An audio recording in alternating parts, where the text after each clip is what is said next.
जब हम रात को आसमान की तरफ देखते हैं तो हमें चांद सबसे बड़ा दिखाई देता है, क्योंकि पूरी कायनात में ये वाहिद ऑब्जेक्ट है जिसको हम इंसानों ने काफी हद तक एक्सप्लोर कर लिया है। हर साल कोई न कोई मुल्क अपना एक सैटेलाइट चांद पर भेजता है ताकि हम चांद के बारे में ज्यादा से ज्यादा जान सकें। तो इफ टीवी के दोस्तों, आज मैं चांद के 10 ऐसे फैक्ट्स बताऊंगी जिसको आपने पहले कभी नहीं सुना होगा, जिनको सुनने के बाद आपका दिमाग चकरा जाएगा।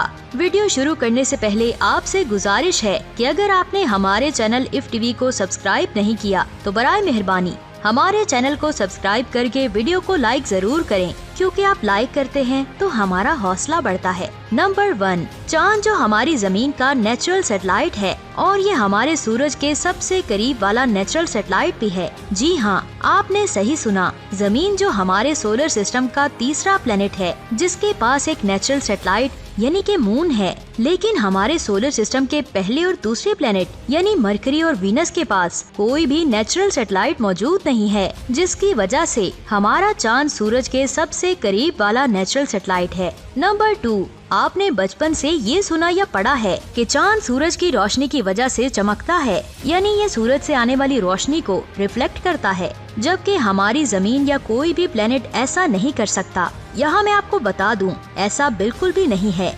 हमारी जमीन के पास सूरज की रोशनी को रिफ्लेक्ट करने की पावर चांद से 3 गुना ज्यादा है। जब आप चांद को जमीन से देखेंगे तो ये आपको बहुत ज्यादा चमकदार दिखाई देगा, लेकिन जब आप स्पेस में हमारी जमीन और चांद को देखेंगे तो हमें जमीन चांद के मुकाबले में ज्यादा चमकदार नजर आएगी। यानी अगर हम चांद पर जाकर देखेंगे तो जमीन की रोशनी चांद पर पड़ेगी, जैसे रात को चांद की रोशनी जमीन पर पड़ती है। नंबर 3, इफ टीवी के दोस्तों, नीचे कमेंट्स करके जरूर बताइए कि क्या हमारा प्यारा चांद दोपहर के सूरज जितनी रोशनी कर सकता है। अगर आपका जवाब हाँ है तो मैं आपको बता दूं, अकेले एक चांद के लिए ऐसा करना इम्पॉसिबल है। अगर आप चाहते हैं कि दोपहर जितनी रोशनी रात को भी हो तो इसके लिए हमें कम से कम 3 लाख मून्स की जरूरत होगी, तभी हम सूरज की जितनी रोशनी कर पाएंगे। चांद की ग्रेविटेशनल फोर्स की वजह से समुद्र में बहुत बड़ी बड़ी लहरें बनती हैं, जिसकी वजह से समुद्र में रहने वाले जानदार जिंदा रह पाते हैं। लेकिन यहाँ एक सवाल आता है कि आखिर बड़ी बड़ी लहरों की वजह से समुद्र की गहराई में रहने वाले जानदार कैसे जिंदा रह पाते हैं। तो मैं आपको बता दूं कि पानी और हवा के दरमियान ऑक्सीजन एक्सचेंज होती रहती है, यानी हवा से पानी में ऑक्सीजन मिल जाती है। लेकिन ये तो समुद्र की सतह के पानी के साथ होता है, लेकिन ये ऑक्सीजन समुद्र की गहराई वाले पानी में तो नहीं जा रही। चांद की ग्रेविटेशनल फोर्स की वजह से जब लहरें उठकर गिरती हैं, तब सतह में मौजूद पानी नीचे गहराई में चला जाता है और नीचे वाला पानी ऊपर आ जाता है, जिसकी वजह से पूरे समुद्र में ऑक्सीजन फैल जाती है और समुद्र की गहराई में रहने वाले जानदार जिंदा रह पाते हैं। आपने अभी तक यही सुना होगा कि चांद के पास कोई भी एटमॉस्फेयर नहीं है, लेकिन मैं आपको बता दूं, साइंसदानों ने चांद पर एक बहुत ही पतले एटमॉस्फेयर को ढूंढा है। ये एटमॉस्फेयर बहुत ही पतली गैसों पर मुश्तमिल है,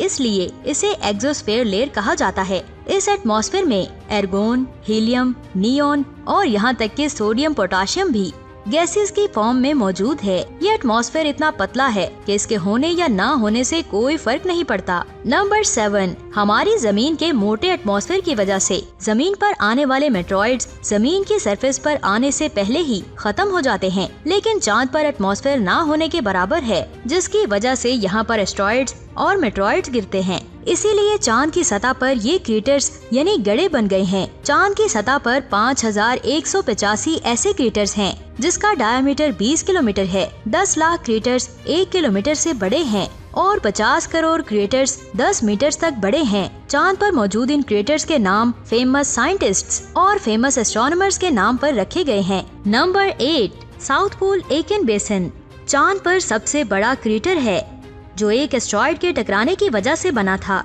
इसका डायमीटर 2500 किलोमीटर है और ये 8 किलोमीटर गहरा है। ये चांद की फार साइड पर मौजूद है और इसका नाम मशहूर साइंसदान रॉबर्ट ग्रांट एकिन के नाम पर रखा गया है और ये हमारे सोलर सिस्टम में मौजूद सबसे बड़ा क्रेटर है। साइंसदानों के मुताबिक करोड़ों साल पहले एक बहुत बड़ा एस्ट्रॉइड जिसका साइज 200 किलोमीटर था, ये चांद से टकराया था, जिसकी वजह से ये क्रेटर बना था। वो एस्ट्रॉइड करीब 30 डिग्री के एंगल से चांद के सरफेस से टकराया होगा। इसीलिए इतना बड़ा एस्ट्रॉइड होने के बावजूद ये क्रेटर इतना ज्यादा गहरा नहीं बन सका। साइंसदानों के पास इस एस्टेरॉयड के बारे में कोई ज्यादा इन्फॉर्मेशन नहीं है, लेकिन 3 जनवरी 2019 को चाइना के चेंज E4 स्पेसक्राफ्ट ने इस क्रेटर में लैंड किया था, जिसने बहुत ज्यादा इन्फॉर्मेशन दुनिया को दी थी। नंबर 9, जब आप चांद को गौर से देखेंगे तो आपको क्रेटर के निशानों के अलावा ये बड़े बड़े निशान नजर आएंगे, जिसको हम बचपन से देखते आए हैं। लेकिन क्या आपने ये कभी सोचा है कि चांद के ये दाग आखिर क्या हैं और ये कैसे बने थे? जैसे कि मैंने आपको बताया कि चांद की सतह पर ये निशान एस्टेरॉइड्स के टकराने की वजह से बनने वाले गड्ढे हैं, लेकिन वही हमें चांद की सतह पर ये बड़े बड़े धब्बे दिखाई देते हैं जो कहीं से भी गड्ढे नहीं लगते। तो आखिर ये है क्या? इनको कहा जाता है ल्यूनर मेरिया, यानी कि एक समुंदर। हजारों साल पहले लोगों को लगता था कि ये समुंदर है, जिसकी वजह से उन्होंने इसका नाम ल्यूनर मेरिया रखा। लेकिन आज के जदीद दौर में हम जानते हैं कि ये समुंदर नहीं बल्कि चांद की सरफेस है। लेकिन यहाँ एक सवाल आता है कि ये हमें कम चमकदार क्यों दिखाई देता है? चांद की ये सतह बनी है आयरन के कंपोजिशन से, जो चांद की सतह से कम रिफ्लेक्टिव है। ये हिस्सा तब बना था जब हमारी जमीन पर बहुत तेज एस्टेरॉइड्स की बारिश हुई थी, जिसे दी लेट हैवी बम्बार्डमेंट कहते हैं, जिसमें हजारों की तादाद में एस्टेरॉइड्स चांद की सतह से टकराए थे। उस वक्त चांद के इस हिस्से में दरार पड़ गई और चांद के अंदर का मैग्मा पतली सतह की वजह से लावा बनकर बाहर चांद की सतह पर आ गया और वक्त के साथ साथ ये जमकर ये रिफ्लेक्टिव सतह बन गई, जो चांद की बाकी सतह की निस्बत कम चमकीली थी। तो इसी तरह चांद की सतह पर ये दाग धब्बे बने। नंबर 10, हमारे सोलर सिस्टम में 8 प्लैनेट्स मौजूद हैं।